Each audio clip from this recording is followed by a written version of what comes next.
ang bato, ang tirador at ang higante. Si Saul ang unang hari ng Israel. Hindi sinunod ni Haring Saul ang Diyos. Kaya sinabi ng Diyos sa propetang si Samuel, "Hanapin mo ang lalaking nagngangalang Jesse. Isa sa mga anak niya ang magiging bagong hari."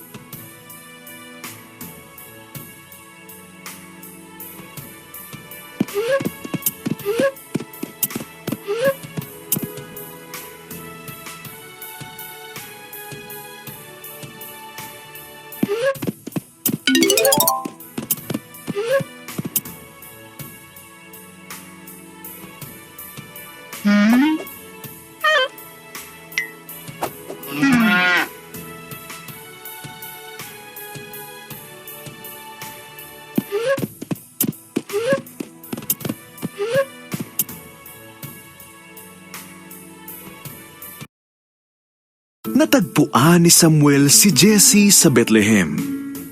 Tiningnan niya ang 7 anak ni Jesse.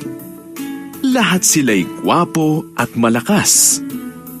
"Hindi sila," sabi ng Diyos. "Hindi mahalaga sa'kin ang kaanyuan.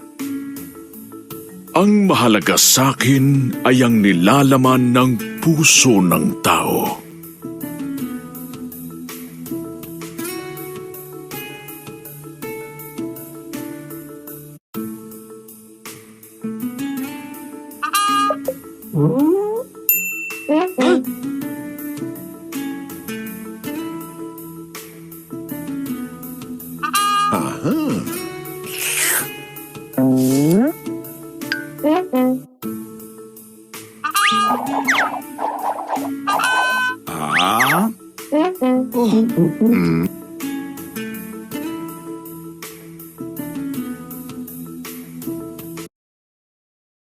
Pinadala ni Jesse ang bunsong anak niyang si David na nag-aalaga ng mga tupa. Nakita siya ni Samuel at sinabi ng Diyos na, "Siya ang napili ko." Kaya si David ang napiling bagong hari.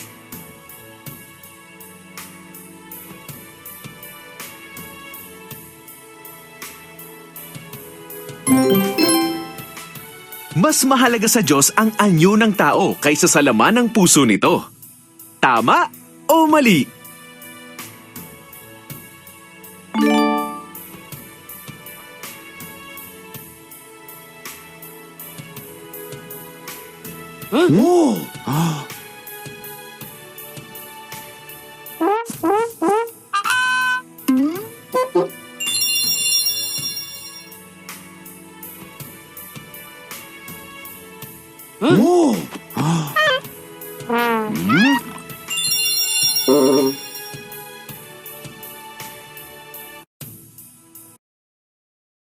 Hindi nagtagal, nakipaglaban ang Israel sa mga Filisteo.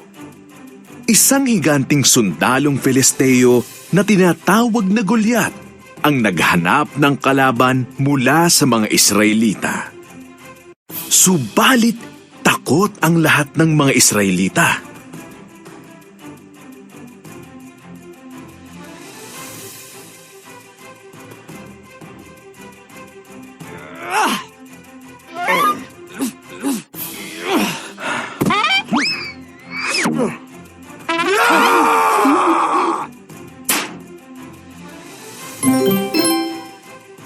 Sino ang pinili ng Diyos na maging bagong hari ng Israel?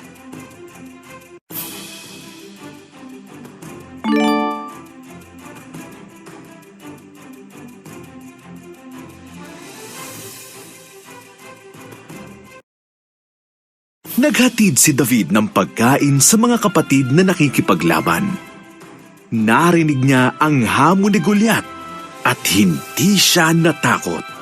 Anong karapatan niyang hamunin ang hukbo ng Diyos? Tanong ni David. Lalabanan ko siya!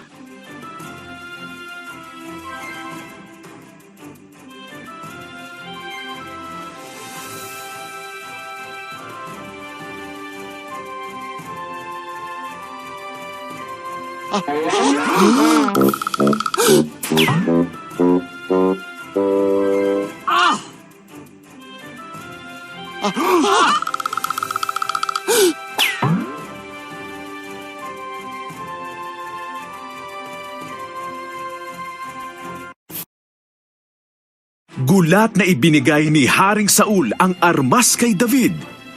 Hindi! Sabi ni David, "Tinulungan ako ng Diyos na patayin ang mababangis na hayop. Tutulungan rin niya ako laban kay Goliath."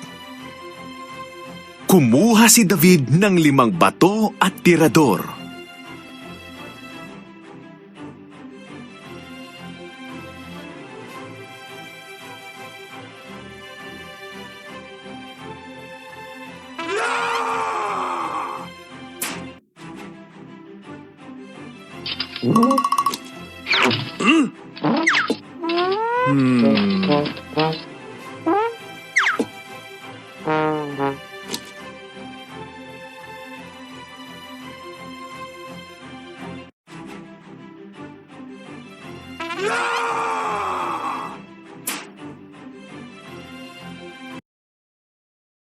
Ano ako?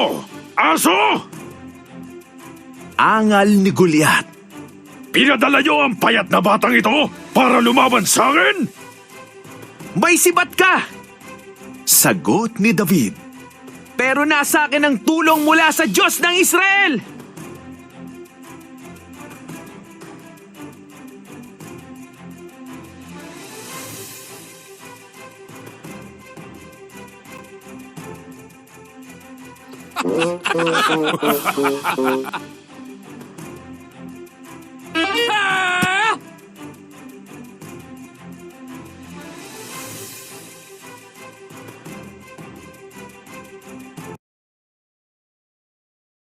Nilagyan ni David ng bato ang tirador niya at binato ito. Tumama ito sa noo ni Goliath na nagpabagsak sa kanya. Natalo ng mga Israelita ang mga Filisteo. Sa tulong ng Diyos, si David ay naging isang bayani.